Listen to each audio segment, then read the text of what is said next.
வாயால் தூரிகை பிடித்து ஓவியம் தீட்டும் அதிசயம். தேனி மாவட்ட இளைஞர் சாதனை. தேனி மாவட்டத்தைச் சேர்ந்த இளைஞர் ஒருவர் வாயால் தூரிகையை கொண்டு ஓவியம் தீட்டுதல், சாக்பீஸ் துண்டுகளில் சிற்பங்களை செதுக்குதல் என அரிய பல சாதனைகளை படைத்து வருகிறார்.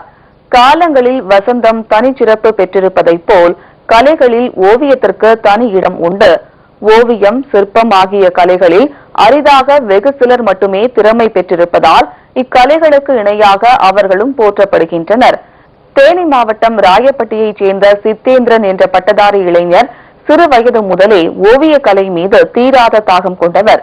இதன் விளைவாக கருத்து செறிவுள்ள விதவிதமான ஓவியங்களை வரைந்து தள்ளியிருக்கிறார்.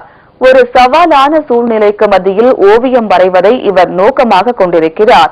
தலையில் கரகம் சுமந்தபடி ஓவியம் வரைந்து பலரையும் ஈர்த்த இந்த இளைஞர் கால் விரல்களை கொண்டும் வாயால் தூரிகையை கொண்டும் படம் வரைந்து தனது திறமையை பறைசாற்றி வருகிறார். பென்சிலில் உள்ள மிகச் சிறிய கார்பைத்தில் கூட தலைவர்களின் உருவங்களை சிற்பமாக செதுக்கி இவரது கை விரல்கள் சாதனை புரிந்துள்ளன. கலைகளை வளர்த்துக்கிறதுக்கு கொஞ்சம் நேரத்தை ஒதுக்கி கலைகளை வளர்த்துக்கிட்டோம்னா மனசு ஒருநிலைப்படும். மனசு ஒருநிலைப்பட்டுச்சுன்னா ஆட்டோமேட்டிக்கா டென்ஷன் எல்லாம் எதுவுமே இல்லாம போயிடும். கலைகளை வளர்த்துக்கிறது மனதுக்கு ஒரு நல்ல மருந்து. சாதனை படைப்பதையே வாழ்க்கையாக கொண்டிருக்கும் ஓவியர் சித்தேந்திரனை சாதிக்க துடிக்கும் இளைஞர்களுக்கெல்லாம் ஒரு வழிகாட்டி என்றே அழைக்கலாம்.